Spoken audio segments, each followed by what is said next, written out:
George Dubois, you look terrible. Let me buy you a drink. I'm hoping for better luck in Paris. Why don't you come to dinner? Come and meet my wife. I believe you've only just returned from North Africa. A handsome young soldier, homesick and alone. But how could you be lonely? Can I see you again? Bel-Ami, I thought you'd forgotten me. George. Who was it today? Clotilde or Virginie? Or both? Why do you come back to me? I don't know. I've been such a fool. Out of my house! Get out! I loved you when you had nothing. It's not enough to be loved. It's so clear to me. Movie के start में हम main character George को देखते हैं, जो कि अभी jail से वापस आया था। वो चोरी के इल्जाम में फंस गया था। अब इसके पास पैसे नहीं थे, वो भूखा था। वो एक पार्टी के बाहर लोगों को देख रहा था। दरअसल वो कोई चोर नहीं है, पहले वो एक सोल्जर था, लेकिन पैसों की कमी की वजह से वो ऐसा बन गया। उसे बहुत भूख लगी थी। वो वेल ड्रेस होकर पार्टी में चला जाता है। पार्टी में वो एक लड़की को देखता है जिसका नाम रेचल था। रेचल को जॉर्ज पसंद आता है। जब वो रेचल के पीछे जा रहा था तो उसे चार्ल्स दिखाई देता है। चार्ल्स जॉर्ज का दोस्त था और इस वक्त चार्ल्स एक न्यूज़पेपर का एडिटर था। वो बहुत अमीर हो चुका था। वो जॉर्ज को देखकर पहचान लेता है और कहता है कि यहाँ कोई भी अमीर हो सकता है। जॉर्ज कहता है कि मेरे पास अच्छी जॉब नहीं है। चार्ल्स कहता है कि कल मेरे घर आना, मेरी वाइफ से मिलना, हम साथ में डिनर करेंगे। जॉर्ज के पास अच्छे कपड़ों के पैसे भी नहीं थे तो चार्ल्स उसे कुछ पैसे देता है। इसके बाद वो रेचल से मिलता है और दोनों इंटीमेट होते हैं। नेक्स्ट इवनिंग वो डिनर के लिए चार्ल्स के घर आता है। वहाँ वो चार्ल्स की बीवी मैडलिन से मिलता है। वहाँ मैडलिन की और भी फ्रेंड्स मौजूद होती हैं। इसमें एक का नाम क्लाउडिया था। इसका हस्बैंड हमेशा घर से दूर रहता था। और एक फ्रेंड का नाम वर्जिनी था, जो कि न्यूज़पेपर के ऑनर की बीवी थी। डिनर के वक्त वो वॉर की बात करने लगते हैं तो क्लाउडिया कहती है कि किसी और टॉपिक पर बात करते हैं, मुझे वॉर में इंटरेस्ट नहीं है। जॉर्ज कहता है कि तुम्हें किस में इंटरेस्ट है? क्लाउडिया कहती है मुझे एंटरटेनमेंट में इंटरेस्ट है। वो जॉर्ज के साथ फ्लर्ट कर रही थी। यहाँ मैडलिन को आइडिया आता है कि जॉर्ज अपनी वॉर की स्टोरी लिख सकता है और हो सकता है इससे जॉर्ज को अच्छी जॉब मिल जाए। ये आइडिया मैडलिन के हस्बैंड को अच्छा नहीं लगता, लेकिन मैडलिन जॉर्ज को आर्टिकल लिखने में हेल्प करने वाली थी। नेक्स्ट डे दोनों मिलकर आर्टिकल लिख रहे थे। जॉर्ज को लगा कि शायद मैडलिन उसमें इंटरेस्टेड है। उसे देखकर मैडलिन हंसने लगती है। मैडलिन कहती है कि हम दोनों के दरमियान कभी कुछ नहीं होगा, हम दोनों सिर्फ अच्छे दोस्त बन सकते हैं। मैडलिन जॉर्ज से कहती है कि अगर वो किसी किस्म का रिलेशनशिप चाहता है तो वो क्लाउडिया के पास जाए। वो अकेली है क्योंकि उसका हस्बैंड दूर रहता है। वो उसे ये भी कहती है कि उसे पावरफुल लोगों का सर्कल बनाना चाहिए। जॉर्ज जाते हुए मैडलिन को किसी और आदमी के साथ देखता है जिसका नाम बर्ट्रे था। जॉर्ज अपने आर्टिकल के लिए न्यूज़पेपर के ऑनर के पास जाता है। वो जॉर्ज का आर्टिकल पढ़ते ही उसे हायर कर लेता है। जॉर्ज बहुत खुश हो जाता है। वो क्लाउडिया के पास आता है। उसकी एक छोटी सी बेटी थी। जॉर्ज उसे बहुत पसंद आता है। दोनों खेलने लगते हैं तो क्लाउडिया को बहुत अच्छा लगता है। वो भी इनके साथ खेलने लगती है। तभी क्लाउडिया ने जॉर्ज से पूछा कि तुम क्या चाहते हो? जॉर्ज कहता है कि मैं तुम्हारे साथ टाइम स्पेंड करना चाहता हूँ। क्लाउडिया भी उसमें इंटरेस्टेड थी। उसे उसकी बात अच्छी लगती है। दोनों फिर रूम में जाते हैं और इंटीमेट होने लगते हैं। तभी क्लाउडिया डर जाती है। क्लाउडिया कहती है मेरा इस तरह से तुम्हारे पास आना ठीक नहीं है। अगर मेरे हस्बैंड को पता चला तो मेरी शादी टूट जाएगी, मेरी बेटी मुझसे दूर चली जाएगी, जो कि मैं नहीं चाहती। वो कहती है कि मैं एक रूम रेंट पर लूंगी और हम वहीं मिलेंगे। जॉर्ज को उसकी बात सही लगती है। दोनों का अफेयर स्टार्ट हो जाता है। क्लाउडिया जॉर्ज से कहती है कि कभी भी मुझे चीट ना करना। उसे ये बात अच्छी नहीं लगती। फिर वो एक पार्टी में जाते हैं। वहाँ रेचल उसे देखती है, लेकिन जॉर्ज उसे इग्नोर कर देता है। रेचल को इस बात पर गुस्सा आ जाता है। क्लाउडिया जॉर्ज के पास थी। रेचल उनके पास आकर सब बता देती है। इस बात से क्लाउडिया गुस्सा होकर जाने लगती है, लेकिन जॉर्ज उसे कहता है कि तुम्हारे मेरी लाइफ में आने से पहले मैं इससे मिला था। लेकिन क्लाउडिया उसकी बात पर यकीन नहीं करती और वहाँ से चली जाती है। फिर जॉर्ज रेचल से पूछता है कि तुम्हारा मसला क्या है? वो कहती है कि तुम्हें मुझे इग्नोर नहीं करना चाहिए था। जॉर्ज और क्लाउडिया का ब्रेकअप हो जाता है। जॉर्ज अपने काम पर कॉन्सेंट्रेट नहीं कर पाता। जॉर्ज ने अपने कोलीग से भी कुछ पैसे लिए थे।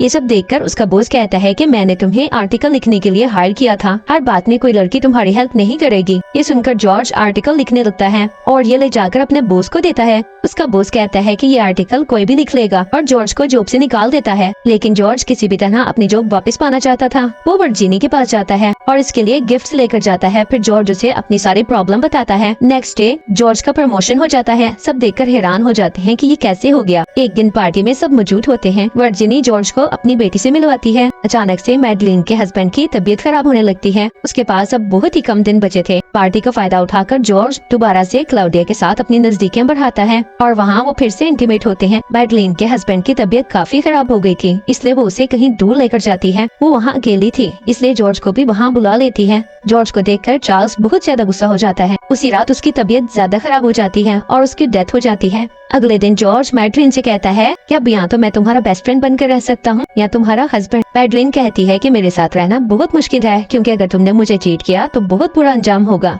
जॉर्ज मान जाता है और कहता है कि मैं तुम्हें कभी चीट नहीं करूंगा। सिटी में वापस आने के बाद जॉर्ज क्लाउडिया को सब बता देता है। क्लाउडिया जब ये सब सुनती है तो बहुत हर्ट होती है। वो इस बात को समझती है कि जॉर्ज को कभी न कभी तो शादी करनी है, और अगर वो मैडलिन से शादी करता है तो वो सेफ भी रहेगा। इसके बाद जॉर्ज और मैडलिन शादी कर लेते हैं। मैडलिन जॉर्ज के बहुत सारे काम करती थी। उसके सब आर्टिकल्स लिखने में भी वही उसकी हेल्प करती थी। इन्हीं आर्टिकल्स की वजह से जॉर्ज का प्रमोशन भी हो जाता है। एक दिन जब जॉर्ज घर आता है तो वो उसी आदमी को मैडलिन के साथ देखता है, जिसे उसने एक बार पहले भी मैडलिन के साथ देखा था। उस आदमी के जाने के बाद जब जॉर्ज उससे उस आदमी के बारे में पूछता है तो मैडलिन कहती है कि वो मेरे फादर की तरह है। जॉर्ज इस बात को इग्नोर कर देता है। एक दिन न्यूज़पेपर कंपनी एक पार्टी अरेंज करती है जिसमें सभी लोग इनवाइटेड थे। वहाँ वॉर के बारे में बात हो रही थी। जॉर्ज का बॉस कहता है कि हमें इस बारे में आर्टिकल लिखना चाहिए। ये सुनकर जॉर्ज और मैडलिन आर्टिकल लिखने लगते हैं। जॉर्ज मैडलिन के करीब आने की कोशिश करता है, लेकिन मैडलिन कोई रिस्पॉन्स नहीं देती, क्योंकि वॉर आने वाला था, जिसे सुनकर जॉर्ज सैड हो जाता है। मैडलिन कहती है तुम्हें इस बारे में नहीं सोचना चाहिए, आज वॉर आने वाला है और तुम गवर्नमेंट के अगेंस्ट जाने की बात कर रहे हो। इसकी वजह से तुम एक पावरफुल पर्सन भी बन सकते हो। अब ये तुम सोचो कि तुम्हें एक ताकतवर इंसान बनना है या एक बेवकूफ इंसान। एक दिन जॉर्ज दोबारा क्लाउडिया से एक पार्टी में मिलता है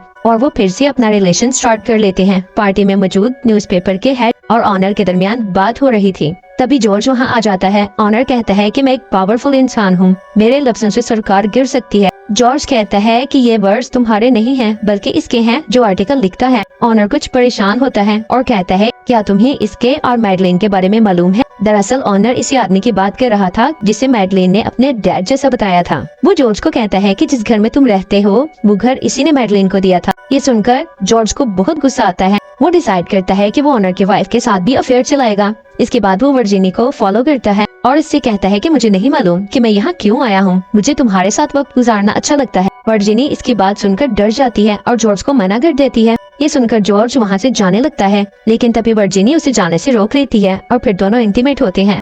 अब आहिस्ता आहिस्ता वर्जिनी जॉर्ज से प्यार करने लगी थी। वॉर्टरे की डेथ हो जाती है। वॉर्टरे का लॉयर मैडलिन और जॉर्ज से कहता है कि वॉर्टरे की डेथ के बाद इसने अपना 1.2 मिलियन मैडलिन के नाम कर दिया था। ये सुनकर दोनों हैरान होते हैं, क्योंकि मैडलिन और वॉर्टरे के रिलेशन पर लोग सवाल कर सकते हैं और ये सवाल जॉर्ज भी पूछना चाहता था। मैडलिन पैसे लेने से मना कर देती है, लेकिन जॉर्ज एक लालची इंसान था। वो मैडलिन के सामने वॉर्टरे के बारे में बुरा भला कहने लगता है और मैडलिन से पूछता है कि तुम दोनों के दरमियान क्या रिलेशन था। तभी मैडलिन बताती है कि वो वॉर्टरे से प्यार करती थी, क्योंकि इसने हमेशा मुझे सपोर्ट किया था। जॉर्ज सुनकर बहुत गुस्सा हो जाता है। वर्जिनी इसके पास आती है और कहती है कि मेरे पास एक बहुत इम्पोर्टेंट बात है। नई गवर्नमेंट वॉर पर जाने वाली है, जो कि लोग नहीं चाहते थे। पहली गवर्नमेंट ने भी यही गलती की, इस वजह से इसकी सरकार गिर गई। वर्जिनी बताती है कि इस सब से उसके हस्बैंड को $70 मिलियन का प्रॉफिट होगा। जॉर्ज गुस्सा हो जाता है क्योंकि उसे धोखा दिया गया था और वो वर्जिनी को रूम से बाहर निकाल देता है और कहता है कि मुझे तुमसे नफरत है। जब वो वापस घर आता है तो देखता है कि मैडलिन, हेड और ऑनर बात कर रहे थे। इसे पता चलता है कि मैडलिन इस बारे में पहले से ही जानती थी।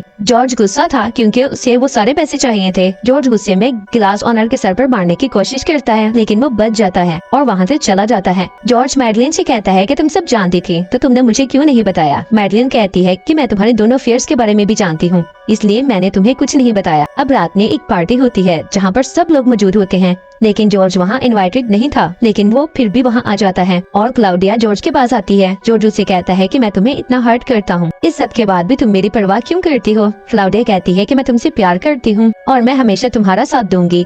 जॉर्ज को एहसास होता है कि इसे क्लाउडिया को चीट नहीं करना चाहिए था, जिसके बाद दोनों एक साथ पार्टी में वापस आते हैं। ऑनर अपनी बेटी के साथ पार्टी में आता है। वहाँ मौजूद हर लड़का उसकी बेटी के साथ वक्त गुजारना चाहता था, क्योंकि ऑनर के आधे पैसे इसकी बेटी को ही मिलने वाले थे। जो भी इसकी बेटी से शादी करेगा उसे बहुत फायदा होगा। क्लाउडिया ये सब जॉर्ज को बताती है। अब जॉर्ज सोचता है कि जो भी इसके साथ हुआ वो इसका बदला लेगा। एक दिन जब मैडलिन किसी और के साथ होती है तो जॉर्ज वहाँ पुलिस को ले आता है और इस पर फ्रॉड का चार्ज लगवा देता है, जिस वजह से इनकी डाइवोर्स आसानी से हो जाती है और मैडलिन के आधे पैसे भी उसे मिल जाते हैं। लेकिन अभी भी जॉर्ज का बदला पूरा नहीं हुआ था। वो ऑनर की बेटी को होटल के रूम में लाता है, लेकिन वो उसे टच भी नहीं करता, बस लोग इन्हें एक साथ देख लेते हैं। ये बात इतनी फैल जाती है कि ऑनर जॉर्ज से अपनी बेटी की शादी करवाने के लिए मान जाता है। तभी वहाँ वर्जिनी आ जाती है और कहती है ऐसा नहीं हो सकता। ऑनर कहता है ऐसा ही होगा, सब तुम्हारी ही वजह से हुआ है। अगर तुम जॉर्ज से प्यार ना करती तो हमारी बेटी भी इससे दूर रहती। क्लाउडिया को भी जॉर्ज की शादी का पता चल जाता है। वो जॉर्ज से कहती है कि तुम मेरे साथ बार बार ऐसा कैसे कर सकते हो। वो क्लाउडिया से कहता है कि तुमने कभी गरीबी नहीं देखी।